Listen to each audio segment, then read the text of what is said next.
I get pulled over in the exact same spot by the exact same cop. Comes up to my window, looks at me, immediately recognizes me, and says, "Didn't I just pull you over?" And I was so proud. I said, "Yes, but you told me to slow down," and I did. Last time I was 15 over, and now I'm only 10.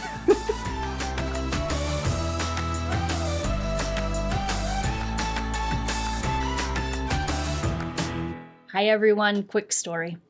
So I went to the gas station today to fuel my boat and buy some ice for an evening ride with my kids. I set my wallet on the bow of my boat while I filled the cooler full of ice and then drove off. I did not notice that my wallet was gone until I got to the launch, and I panicked. I started sending posts out through the neighborhood Facebook page to keep an eye out for my wallet, but unbeknownst to me, a neighbor, someone else in our community, had already found it, saw my address in the wallet, and set it on my doorstep. Thank you for the amazing people here in our small town. My husband grew up here, and these are the reasons that I want my kids to grow up here too. Hi everyone, I'm Rachelle Moore. And I'm Natalia Bonner. Welcome to the Un+alike podcast. We're so excited that you're here and joining us for episode 5. We've got a great show lined up today. We're going to be talking about the magic voice. Who has it? Mom or dad? And we're also going to be talking with you about the good things that have happened in 2020. Hard to believe, right? That there really may be some. And finally, the struggle with social anxiety and self-esteem. We have a beauty pageant winner, Mrs. Utah American Rachelle Moore, is here to talk with us about the struggle she had to overcome in order to step foot on the stage. So, I am super excited to be here today, and I have a few follow-up questions to ask you. Okay. So, last week we talked about your driving. I'm still on your driving. Okay. How many tickets have you had? This is like a theme now. How many tickets? Not very many. Really? Yeah. I can give you tips on how to get out of these. Yeah. Let's just not go there. I have a funny story. Okay. One night while I was working, I have a lot of TV stories. So working in TV, but would get off after the 10 o'clock news. I've mentioned I had to drive almost an hour to get home. And so I would leave the TV station around 10:35, about 10:45 at night. Okay. Make the 45-minute drive home. So one year I had to work on December 30th. Okay. And I worked the evening news, did my drive home. I got pulled over about 10 minutes away from my house. The cop asked me how fast I was going, or informed me I was over the speed limit, roughly 15 miles over the speed limit. And so he told me I need to slow down. He did let me go, and I really thanked him. The next night was New Year's Eve, and so I did not work that night.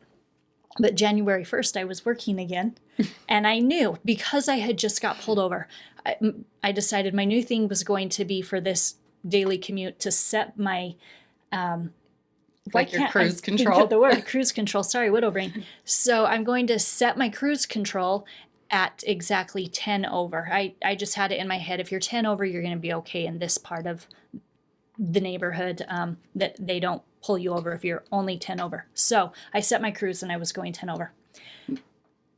I get pulled over in the exact same spot by the exact same cop. He comes up to my window, looks at me, immediately recognizes me, and says, "Didn't I just pull you over?" And I was so proud. I said, "Yes, but you told me to slow down," and I did. Last time I was 15 over, and now I'm only 10. And did you get a ticket? And he let me go. Wow, you are the most lucky human I think I've ever met. I don't know. I do drive a lot. I commute right now. Today, my day job, I commute upwards of 40 miles one way. And I just I think it comes with where I live. I live in a very remote area. I have to drive to get anything. We're going to talk about that in a minute. But I think it comes with being on the road a lot. I will say that for the 5 years I lived in Milwaukee, my commute was 10 minutes. The entire time I lived in that state, I got pulled over 2 times. Oh, so maybe you need to just start working from home. Maybe that would be If I could work from home, I would, of course, never get pulled over. Maybe that's why I never do. Can I tell one more? Yes. Okay. So I'm driving my husband's truck and I get pulled over and the cop comes up to the door and says, "Do you know how fast you were going?" And I'm one of those people. I think there's a lot of you out there. I would appreciate your support if you would like or comment below. I suspect there's a lot of people out there who travel at the 10 over range. So if you're one of them, give me a shout out or a thumbs up, because I think that that's a little bit normal on the freeway. I could be wrong. So I'm doing that. I'm going up my speed. I get pulled over in his truck, and the cop comes up to the window and says,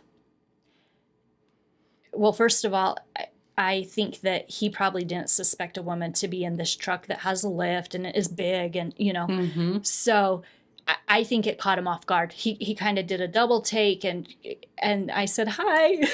And he says, "Do you know how fast you were going?"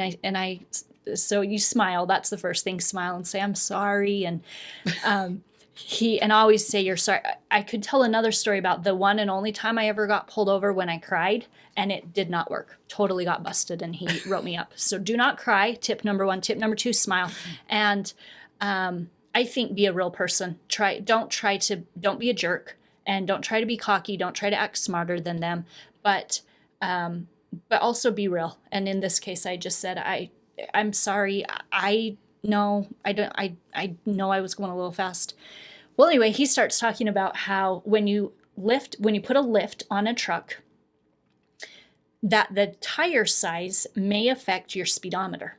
Oh. So he starts telling me that we need to get that checked out because my speed probably isn't matching how fast I was really going. And I thanked him very much, and he sent me on my way. Wow.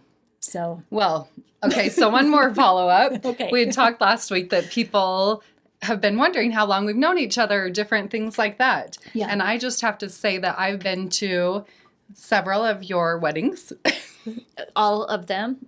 All, yeah. And I'm pretty sure Most. that you've been pulled over on all of your wedding days. Am I right? Yes. So married 3 times. I have been pulled over on every single wedding day. It's the best. So first wedding, I was on my way to the place where we were going to be getting married, and I was driving by myself. I mentioned my Honda Civic, still driving the Honda Civic, and had my hair all done up, dress laying across the back seat. I was just in a hurry to get there. Because she was late. 45-minute commute, and I did get pulled over. He saw my hair, obviously figured out what was going on, and let me go. Okay, fast forward many years later, second marriage, and this was a marriage that was celebrated and exciting, and I had friends fly in from Wisconsin and living back here in Utah. So on the morning of the wedding, we realized there were a couple of last minute things we had forgotten or still needed to do. And so we ran down to the valley because we're up in the mountains. We ran down to the valley and we got all of our errands done. We were on our way back. We're driving their rental car, which is bright red. And they asked me to drive because I know the area better. So it's a car full of women, and we get pulled over. And my lady friends in the car are laughing so hard. They think this is the best ever, that on the day of Krachel's wedding, she's getting pulled over. Well, I take a picture through the rear view mirror, and so it's the cop car, the flashing lights. I immediately text it to my almost husband, and he has my kids at the house. He immediately replies with a picture of a local sheriff deputy standing out in the driveway. Says, "It must be a thing for the girls because your daughters just got busted too." They had been riding their bikes out on the road and got too close to the highway. Okay. Not a freeway, but a busy intersection. Somebody reported them, and the cop came looking for them and stopped at the house and says, "Do you know if there's any little girls?" Oh, he couldn't run fast enough to find my girls and tell them a cop was outside waiting. Marriage number 3, I just really felt like there's no way, like lightning doesn't strike twice, let alone 3 times in the same spot. So marriage number 3, I had a pretty good feeling it's not going to happen again. But my family was certainly all asking about it. Mm-hmm. So I thought, I'm going to get ahead of this one.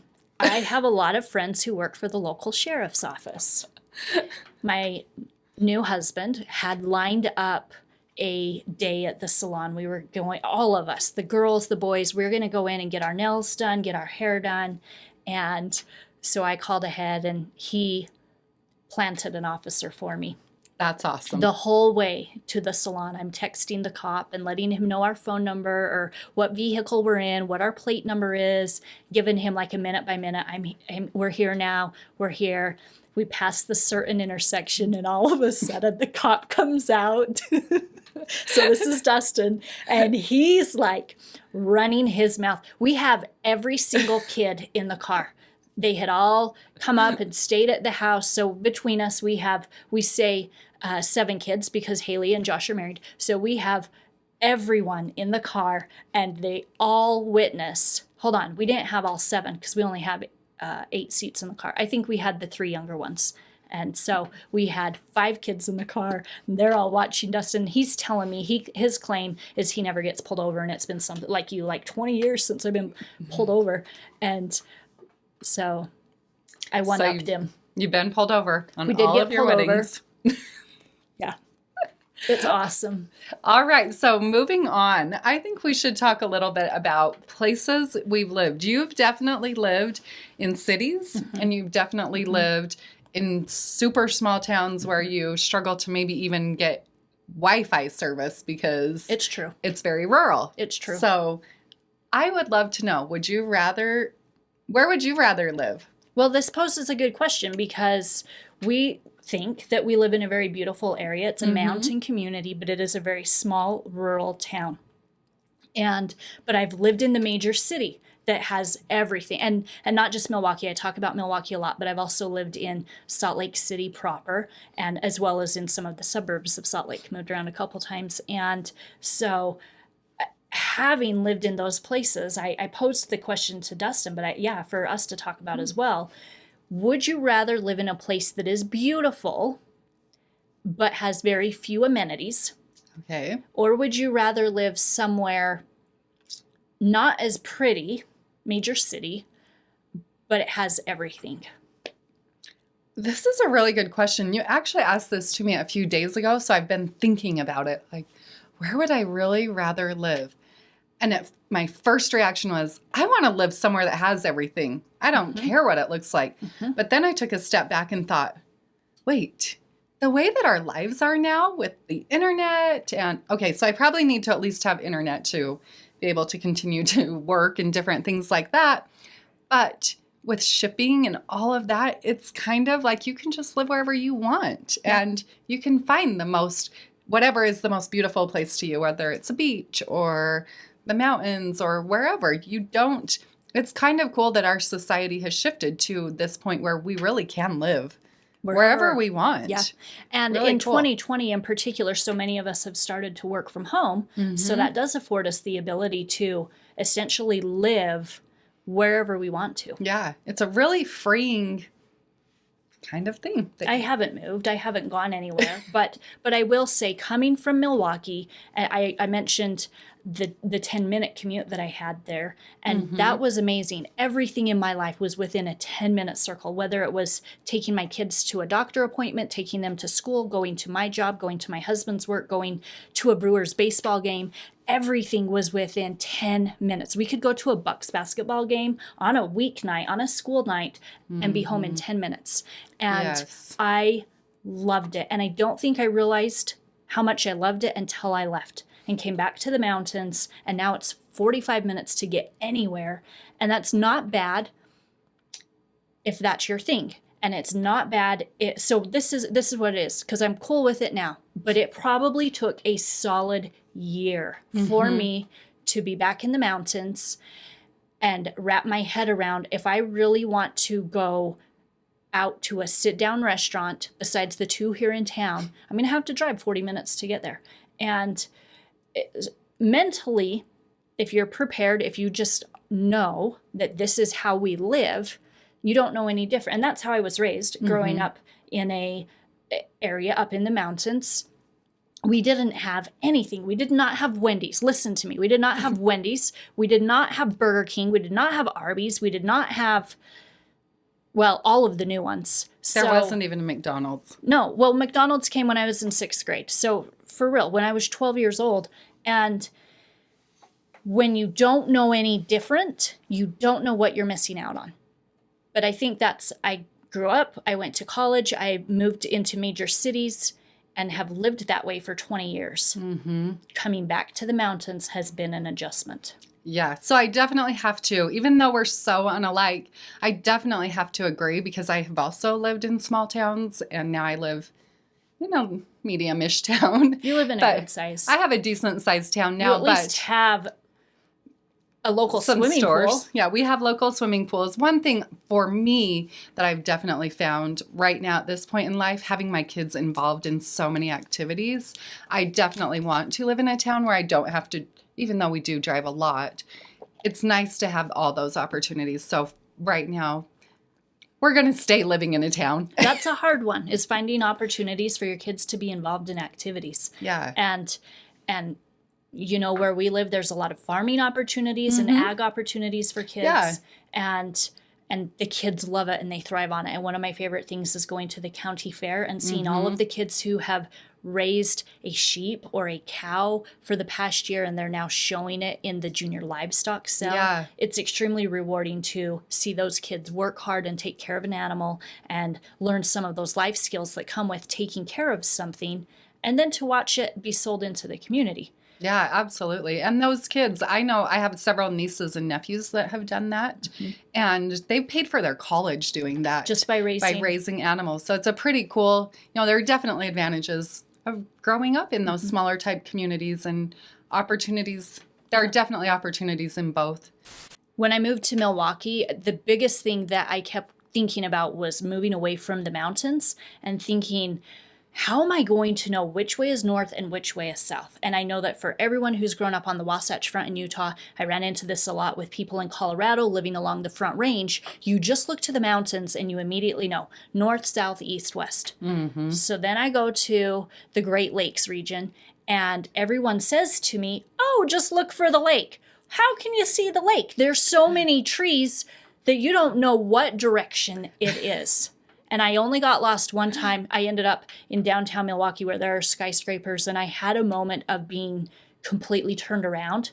I was just looking up like this, and I didn't know how to get out because I didn't know which way was what, and I couldn't see the lake. So everyone says, look for the lake. You can't see the lake out there unless you're on it. So the mountains come with some advantages, and not just their beauty, but also they help you to know where they are. That's definitely true. Yeah. All right. So I say, let's move on to, so what's the good news? What is the good news?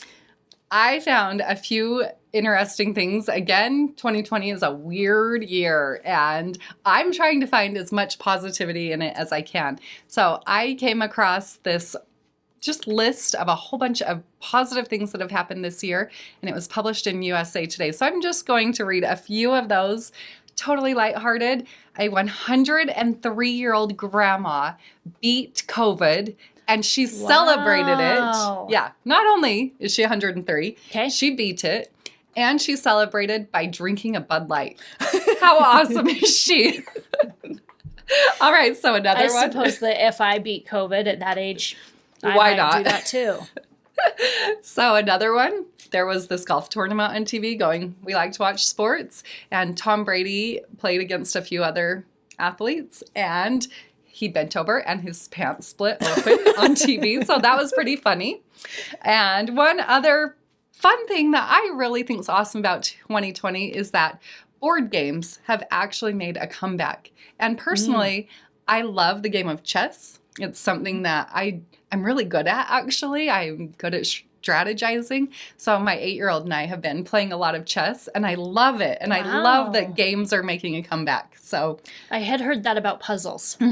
So, in fact, I watched a local news story about someone who manufactures puzzles and said he could not keep up with the demand. That's awesome. I love just that part. If we can look for those positive things, sometimes it's good to go back to the basics and just play a board game or whatever. Twister. Yeah, why not? All right, so I want to talk to you about the magic voice. All right, what's the magic voice? So the magic voice, every family has one. If there's two adults in the household, one of you has the magic voice. But is it mom? Is it dad? Is it somebody else? Okay. The magic voice is the voice that comes out that makes the kids finally do what they've been asked to do for the last half hour. So one parent can say it over and over and over, and the kids don't hear a thing that parent says. And then the other parent comes in the room and uses the magic voice, and the kids scatter so quickly that you could blink and wouldn't know what direction they went. Yeah, I'm pretty sure. Do you know what voice I'm talking about? Yeah, and I have some children in my house that would definitely say that I'm probably the magic voice, but I know when they don't listen to me, my husband has the magic voice. So I actually think in our house it goes both ways. But about the magic voice, my kids always tell me that I have the magic phone voice. Oh. Do you have that? I don't know that. Okay, well, the magic phone voice is the voice when somebody calls, like a school teacher or something, and it's who their mom has to turn into to talk to the school teacher. So at your house, is there a magic voice and is there a magic phone voice? Oh, totally. And not just me, but Dustin too. We share an office working from home, and it always makes me laugh how it doesn't matter. Either one of us can go on to a work call and it's business as usual. And then the meeting ends. Did you get that done? Did you hear what I was saying? Did you? And yeah. Yeah. My kids haven't called us out on that, I think, but with each other, we've totally talked about it. So we really all have a magic voice. Yeah, everyone. Maybe we aren't on a magic like. Voice. But magic, because when it comes to the kids. So is one of you the magic makes them disappear. Voice? Are you the magic voice? Oh, absolutely. Yeah. Yeah. At least one of us has it. Yep. All right. So another fun topic, talking a lot about stores that are no longer around. And kind of just a throwback to our childhood, I was wondering if you can think of any stores that no longer exist, and what do you miss about them? So I would definitely call this kind of a say what, so what kind of thing, like that our kids would be like, say what, when we talk about stores. Yeah. So the first store that comes to my mind is Sprouts. I don't know if you even remember Sprouts. Wow. We talk about Sprouts a lot in my home because there was an incident where one of my brother-in-laws as a child stole something from there and had to go back and clean the store. So we always talk about Sprouts, but that's one store that I definitely have not seen in a long time. Yeah. I know that within our town there were a lot of stores, so just the mom and pops that no longer exist. So I'll just throw out some of these names. There was a lumber store called Coast to Coast. Yes. So that store, actually, I have to correct you here because Coast to Coast owners, it just upgraded to a new, it's still the same. The name just went away. a little different. Yeah. But it was like a lumber type store. Yeah. Called Coast to Coast. There was was a Safeway and I know that's more of a chain, a Safeway grocery store, but Safeway left town, and I'm pretty sure when I moved to Cheyenne, there was a brand new Safeway that opened, but definitely had moved out of our area. Mm-hmm. I remember a hardware store called Ernst. Yes, I do remember that one also. Mm-hmm. Very. And then Fred Meyer. Another one would be IGA. Yes. It was the nice grocery store in our town. There were two grocery stores, and IGA was the brand new nice one. Mm-hmm. But then it got bought out. Yep. So it's gone. Yeah. Yeah. So what about something, we love music in our home. And so we still buy CDs because my husband has this nostalgia around supporting the artist and buying the actual CD. And we will go to the store or if we can find it online and buy it. And he and I go on a drive. I've talked before about our drives and we listen to the whole entire CD. Wow. Yeah, we know we could download it. For 99 cents. Yeah. But there's some nostalgia around me reading the lyrics out of it and everything. It's just something that we do. But when we do this, our kids look Hold at on. us. Do you still have a CD player in your car? Oh, yeah. And I'll probably have to have one installed. When you buy a new car, you'll have to upgrade to a downgrade. Yeah, I will, because we need this. But our kids think that we are nuts because they kind of don't even know what a CD is. They kind of think it's just an Xbox game, but now they don't even buy those. They just download them. So have you noticed the same thing with your kids? Like, are there Yes. things that they don't even It know makes of? me sad because that's a sign that I'm old. Yeah. But there have been several things recently. I used to always think that about my mom and dad, like, you listen to an 8-track? Wow, that's really old. Sorry to everyone who used to use 8-tracks, but they didn't exist in my time. So no, my kids have started coming to me. So I'm going to give you a list of a couple of these things because to me, they're completely normal. And for my kids to look and to see one of these things and not know what it is completely mind-blowing. Okay? So Say what? a handheld can opener. So we don't use an electric one. We only use handheld. So my kids don't know any different. It's weird because before, when my kids were younger, we were the same. Mm-hmm. I've only been using an electric can opener for maybe the past 4 years. Mm-hmm. But for the past 4 years, that's all they've seen and know. And so just the other day, we had some company over and they were asking for a can opener. They went to the drawer and pulled out that one and started cranking it. And my daughter's face, eyeballs this big. What is that?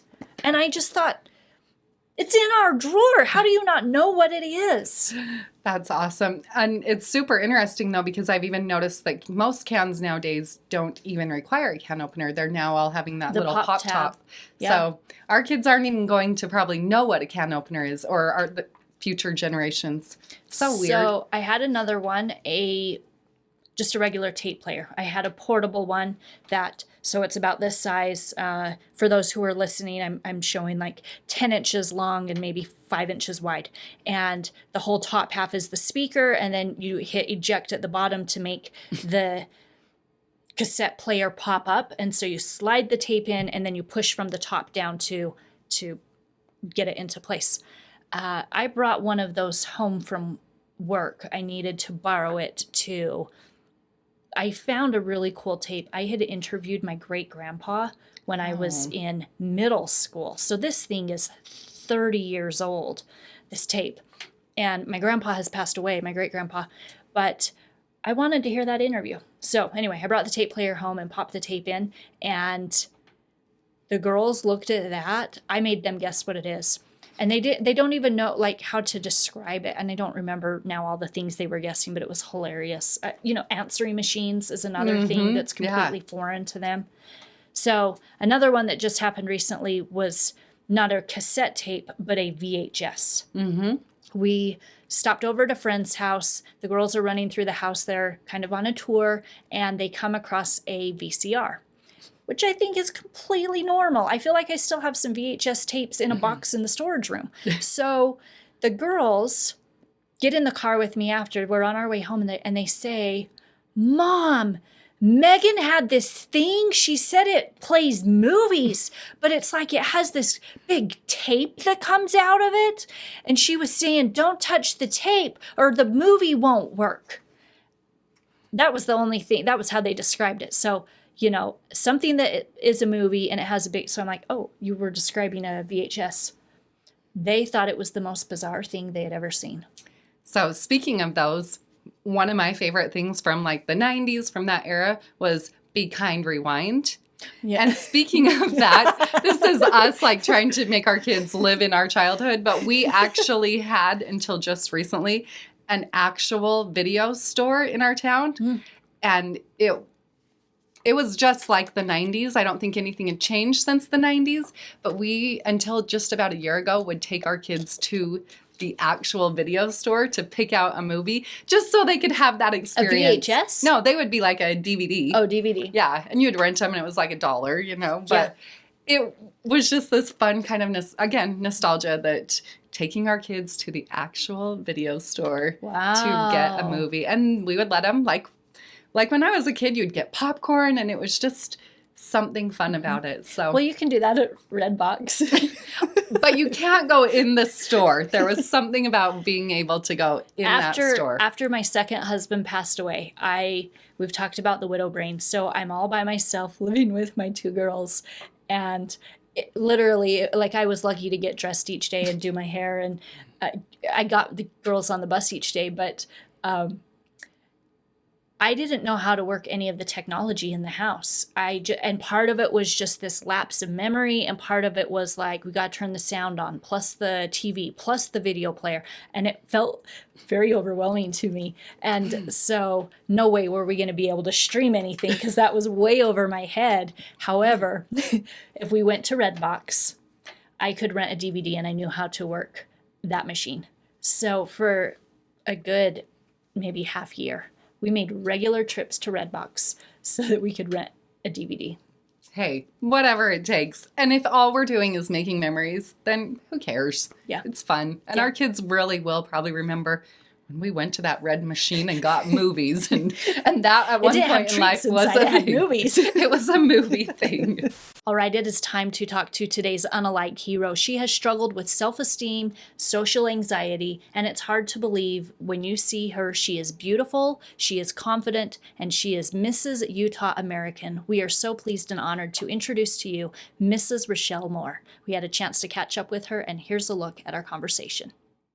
Well, we're very honored today to be with the one, the only Mrs. Utah American 2020, Rachelle Moore. Rachelle, how are you? I'm good. How are you? We're good. Yeah, really good. How have you guys been holding up during the COVID pandemic?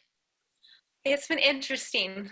It's been really interesting. I think all of us can say that we're all just flying by the seat of our pants at this point.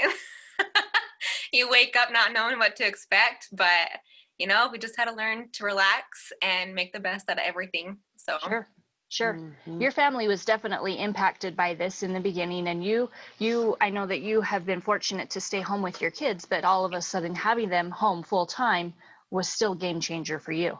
Major, yes. Yeah. Yes, I have 5 kids. And so I went from having all of them in school, at least even part of the day with my youngest in preschool, to all 5 back home. And I got too used to having a little bit of a break. So talk to us a little bit about the kids and the situation. You've got a fun surprise in the middle of your family. Yeah, so I have 5, like I said. My oldest is 11. Then I have a son. So I have 4 girls, 1 boy. Then my second is a son. Then I have identical twin girls who are 6. Oh. My husband is actually a twin, so it runs in the family, apparently. Yeah. And then we have our youngest, another girl, and she is 4. So all 5 born in 7 years. Yeah. So hands full. Yeah. Yes. I had 2 in that many years. My house is very loud. So yeah, having them all home, it was loud, busy, keeping up on everything was definitely a change in pace of what I had been used to. So it was during this past year with all of the kids going into school that you were back after 11 years of having kids at home. You got to have a little bit of time back to yourself. Yes. And you decided to embark on a journey, and we see the crown there. Tell us a little bit about the Mrs. Utah experience. Okay, well, like you said, I was a stay-at-home mom for 11 years, and a friend brought this pageant up to me, so I looked into it. I had known past title holders, but I didn't know a lot about the process, the pageant itself. I've never done a pageant before, so being 33 and a mom for 11 years, I was way out of my comfort zone with it. What makes the Mrs. Utah for America pageant a little different is there is no talent portion in this pageant. The majority of women who do it are older, married mothers. It is mainly based on your platform and the interview process. So hunker down and think about something I was really passionate about that I wanted to bring awareness from. And I had not been interviewed in over 13 years. So I really needed to freshen up my interviewing skills and get back to that part of my life, back when I could do that and just to get the dust off and just do something for me for once in 11 years. And while I've loved being a stay-at-home mom and I wouldn't change anything about it, I knew it was time to do something for me. And I have no regrets at all. It was an incredible process and an incredible growing process with doing it as well. Got to know myself again and some amazing women along the way also. So you made it to from having never done a pageant, yes, to earning a crown. Yes. That doesn't come with just waking up in the morning and saying, I think I'm going to do this. No. You mentioned there was a lot of prep. So what kinds of things did you have to go through to get ready for this? Yeah, so when I actually read the acceptance letter that I got and realized all the things I needed to accomplish and all the requirements, I went to my husband and I said, I have bit off way more than I can chew here. I don't know what I was thinking. With never done this before, I was just like, what have I got myself into? But I thought, you know what? Let's just see what happens. Let's just do it. I had this seed implanted inside me to go for it, and I just needed to cling on to that desire. So with a lot of help from amazing friends that I had who were willing to do mock interviews for me, who were willing to connect me with other women who had done this pageant also, and their willingness to help me through a lot of service work. My husband's help. My husband's he's incredible when it comes to filling out paperwork and being my biggest cheerleader. He was my biggest support system.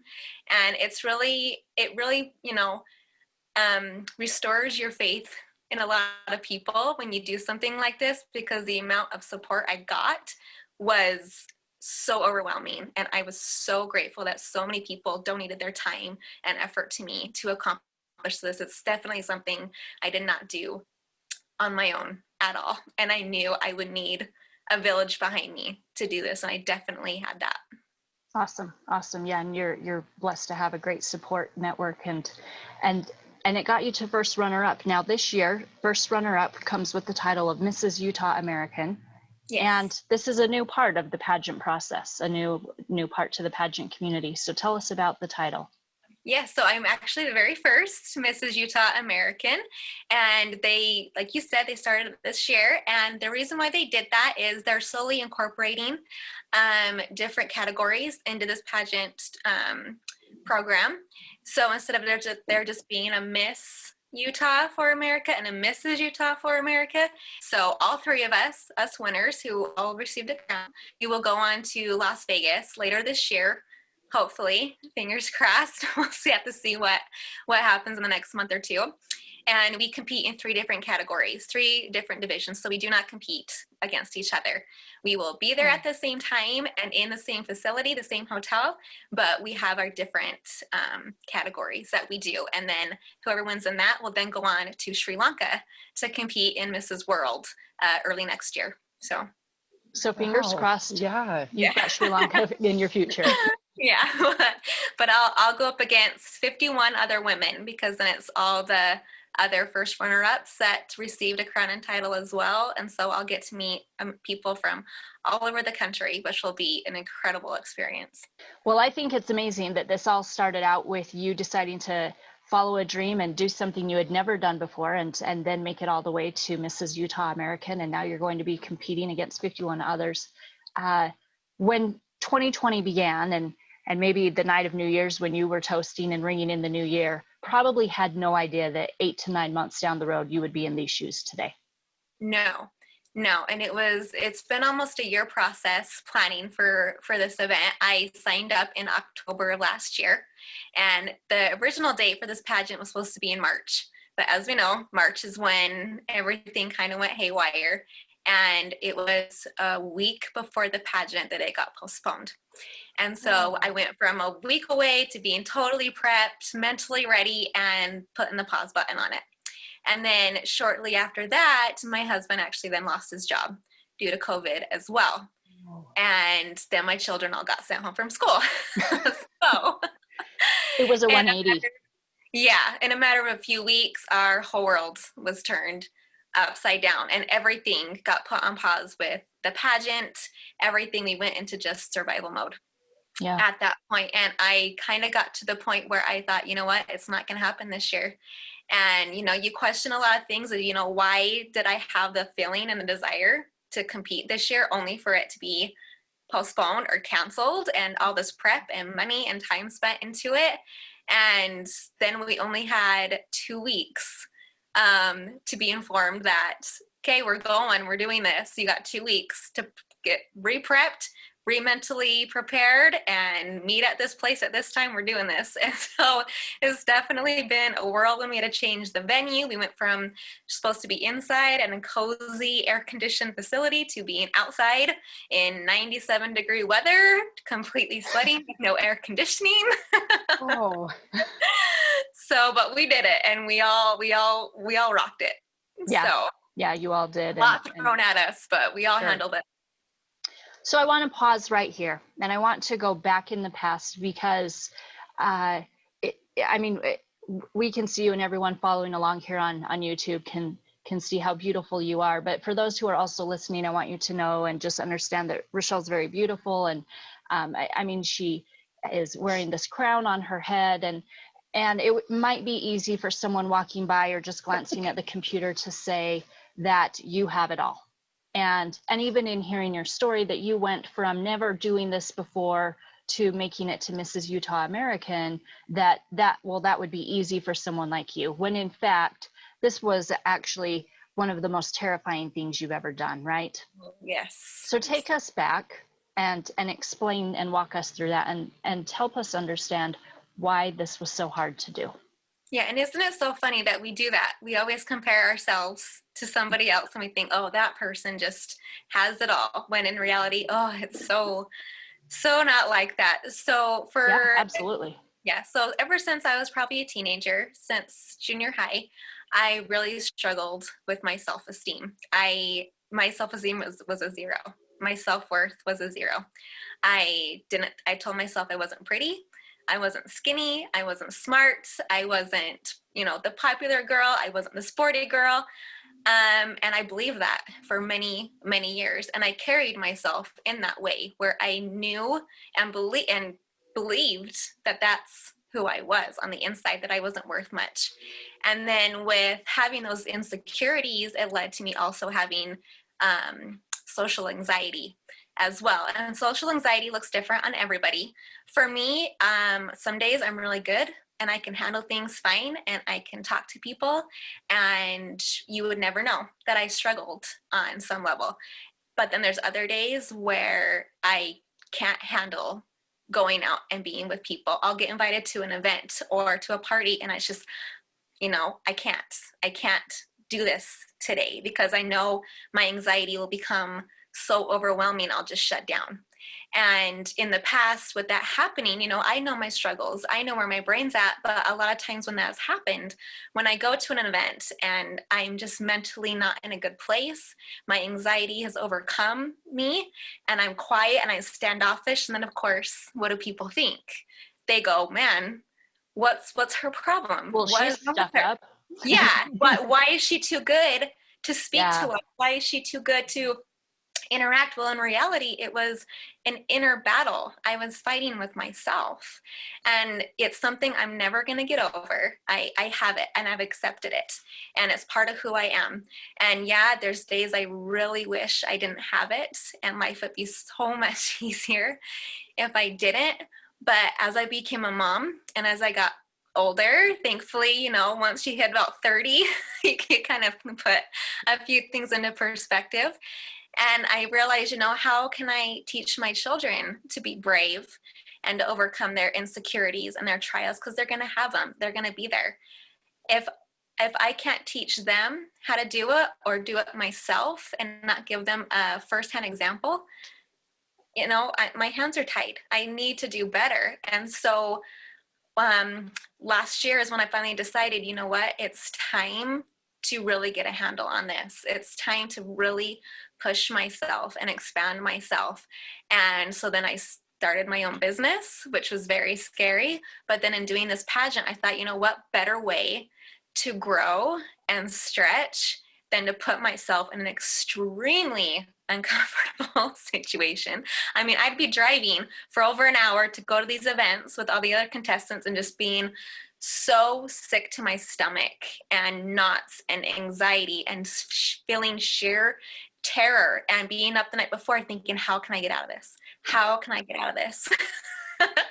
But, you know, realizing you're not, and you're not gonna grow, and you're not gonna do any better if you don't do this. So there's some events I went to where I was a little more quiet and standoffish, and I regret that a lot because I could have known these women a lot longer had I pushed myself better. But as the process went on and we got closer to the pageant, I told myself, you know what? I'm not expecting to win anything. I'm going to go into this not expecting any kind of prize, a crown, anything. The only thing I want from this is to walk away with no regrets, to walk away and say, you know what? I really put myself out there. I accomplished something that 10 years ago I never would have even fathomed. I would have told people, no, I don't have the guts, I don't have the strength, and I don't have the desire to do that right now. But for whatever reason, this year, I felt like it was something I needed to do, and surprisingly came out with not only a crown and a sash and a title of my own, but also an award for best smile and an award for best in swimming suit, which totally blew me away, especially with my very first pageant. And as I drove home the night after the pageant, I remember thinking, man, what if I had listened to those insecurities? What if I had let those insecurities run the show instead of me running the show and me saying, no, I may have these insecurities, but I'm going to overcome them. And I love that. Sorry to cut you off. You're good. Through this battle of figuring out what your biggest weakness was, you decided to go out and do the complete opposite to conquer. Yeah. Can you imagine walking out on a stage in nothing but high heels and a swimsuit? No, especially not after having 5 children. Like, that's so inspiring. And it was not easy. And, you know, even as the pageant was going on, I was backstage and my stomach was just churning. And it was just like, I can't believe I'm doing this. I can't believe I'm doing this. Why did I do this? And all these other women that were there, I competed against 17 other women. And they were amazing. They had these incredible stories and strength and purpose and stories they wanted to tell. And, you know, of course, what do women do when we're all together in a group? You compare yourselves to each other. And, you know, there were so many women that I'm like, oh my gosh, I don't even hold a candle to her or her or her. And while all of us were amazing in our own way. And as I got to know these women better, majority of them, if not all of them, were there to overcome an insecurity, to overcome something they had feared or put off for years. That was their whole purpose of being there. So it was like, you know what? I am in good company because they're here to grow just like I am. Yeah. What are some of the tips you can share with others who are struggling with their self-esteem and also social anxiety? With self-esteem, biggest one is, for me, was to surround yourself with positive people. When you are surrounded by people who you don't feel good around, who don't lift you up, I mean, your circle, the people you interact with and associate with, should always be cheering you on and making you feel good about who you are. You should leave their presence feeling good about yourself. And for me, that was a big one, to always weed out the people who I didn't feel good around, who weren't a positive influence, who brought me down or were negative. I needed to be around those positive people. And a big thing for me too was, you know, no one can control how you feel but yourself.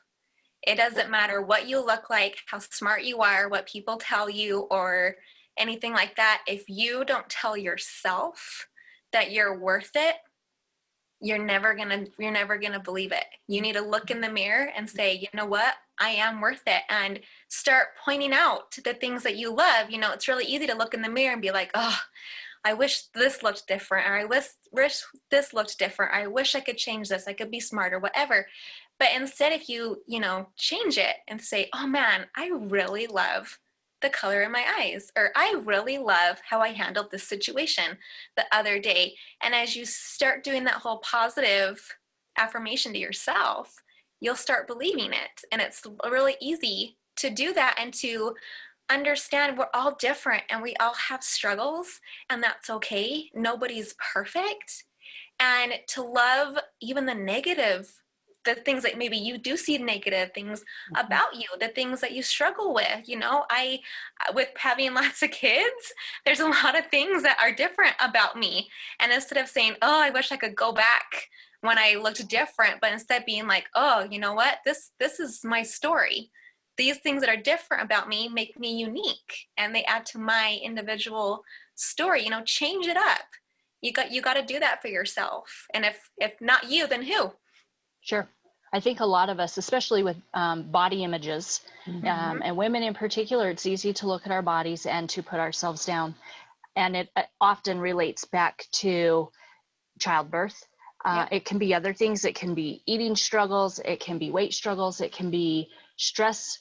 And we always pinpoint and find the excuse or the reason, but sometimes we fail to look at it ourselves and say, I am beautiful because, and then it's the battle we overcame with weight loss. It's the pain we endured for 9 months in carrying a child. And so I love that spin, and also the fact that you were able to recognize that so that you could turn that around inside. Mm-hmm. Yeah, and with social anxiety, how the biggest things that have helped me, like I said, there's no cure. I'm always going to have it. It's just something I'm going to have to live with, is by challenging it.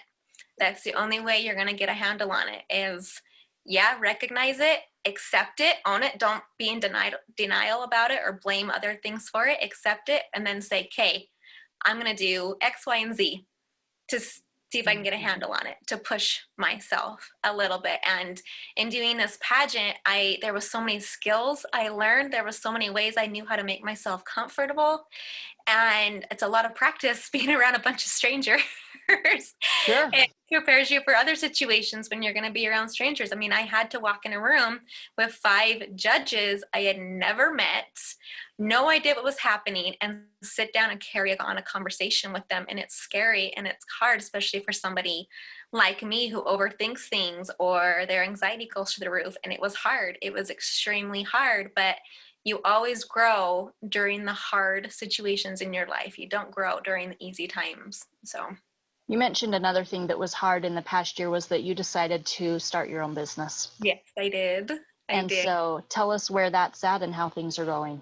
Yeah, so I own a professional organization business. It's called Feels Like Home.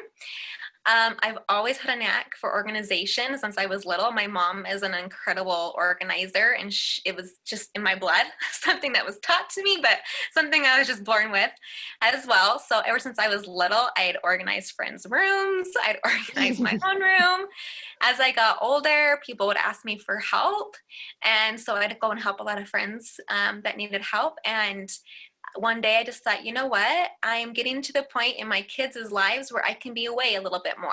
They're all going to be in school. I got a little bit more free time on my hands. What's something, that I could do that's different? And I thought, you know what? Let's do this. Let's just try it. I mean, I thankfully have the choice of whether I want to work or not. So it's not something that I do full time. It's something when I just have the time, or when people want to hire me, it's, I have that luxury, at least with that.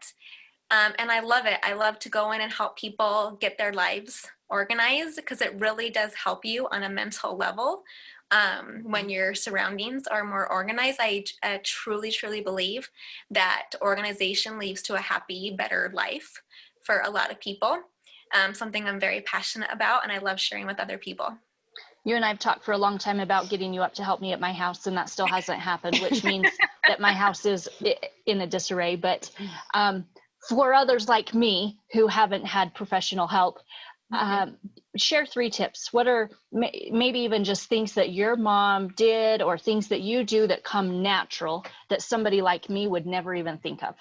Yeah, well, one I think a lot of people struggle with, that is very common, is making your bed every day. A lot of people just, you roll out of bed and you go. And I remember even as a little girl being like, why do I got to make my bed? I'm just going to get right back in it when I get like at night. No one's going to see it, kind of a thing. But there's actually studies that support that when you get up and make your bed, it leads to a more productive day.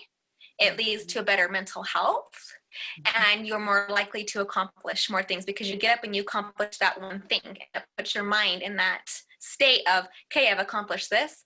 What else can I go accomplish? And you know what? Better feeling than to come home and go into your room and see a beautifully made bed. It gives you a little bit of control and feeling like you accomplished something. So I always recommend to people to make your bed every day. I am not perfect at it, especially since COVID has happened, because my kids like to hunker down in my bed and watch TV.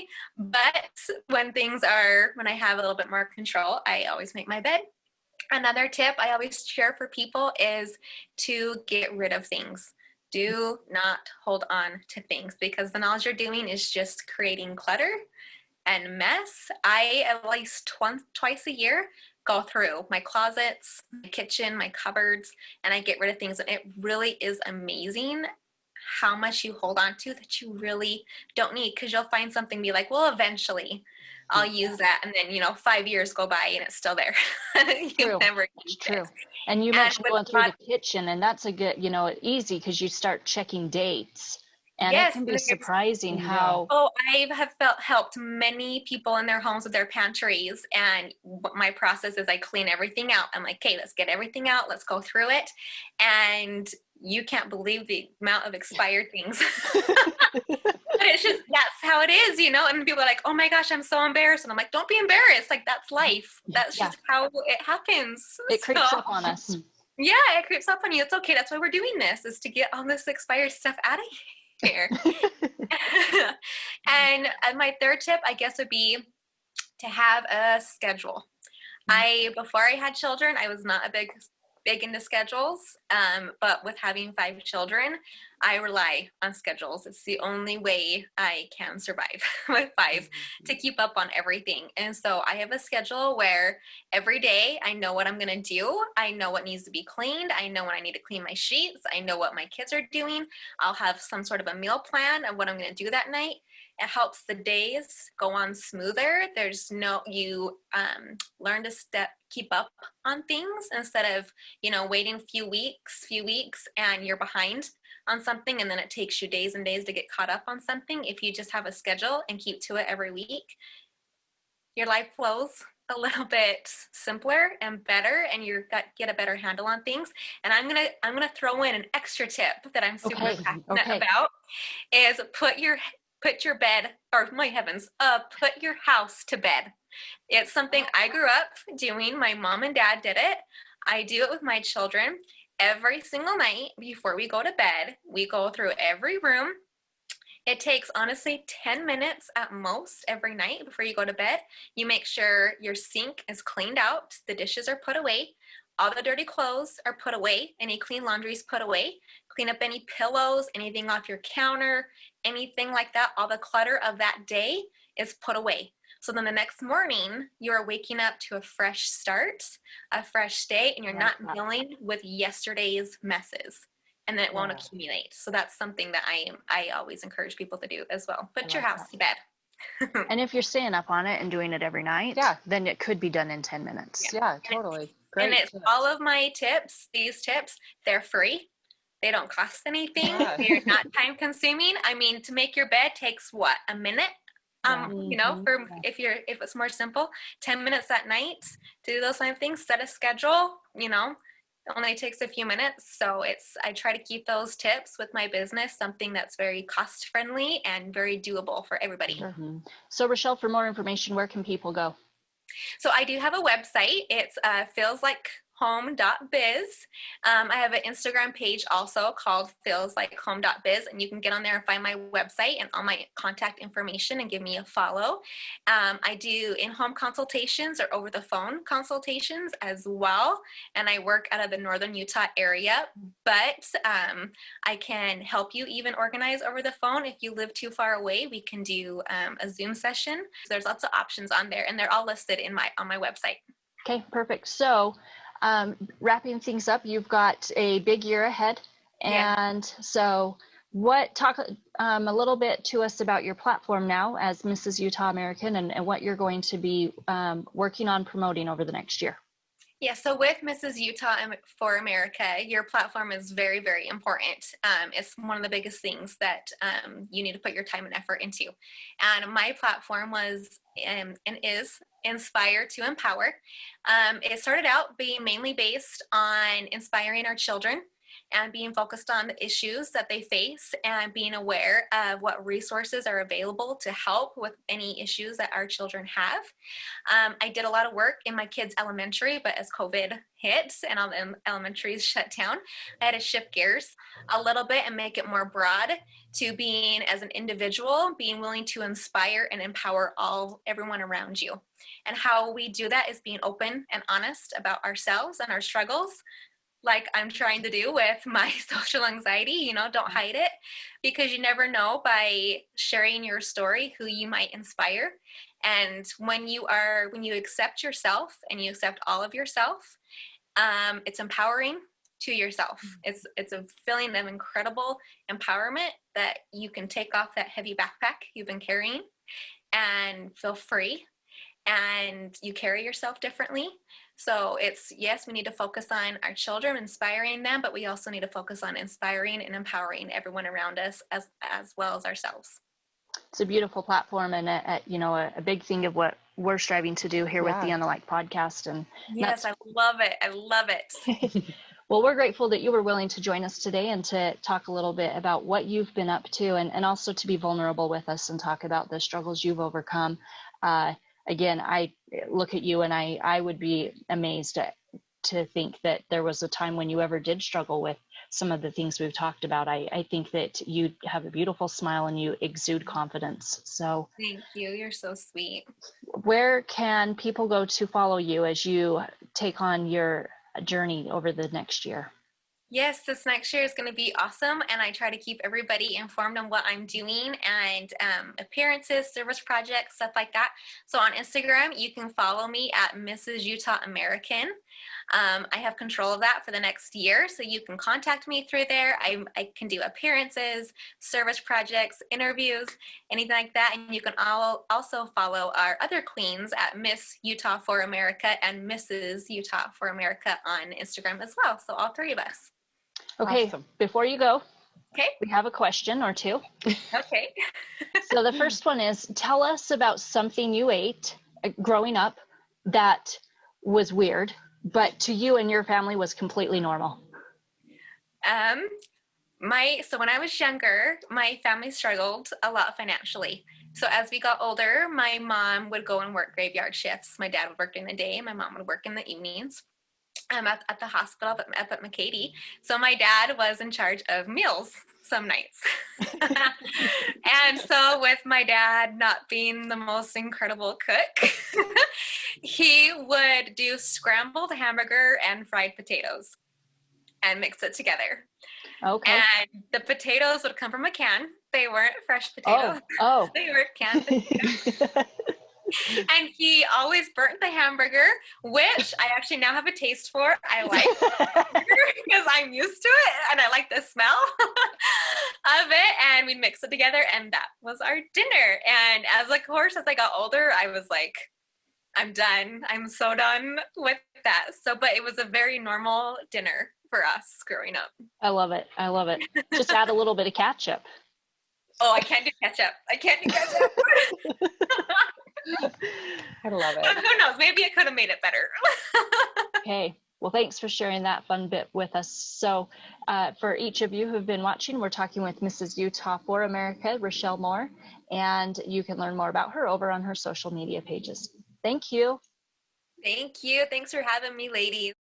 Thanks again to Rachelle for joining us. Absolutely love talking with you and hearing your story. We know that the things that you have shared are going to touch many, and we appreciate you for being vulnerable and willing to open up about that.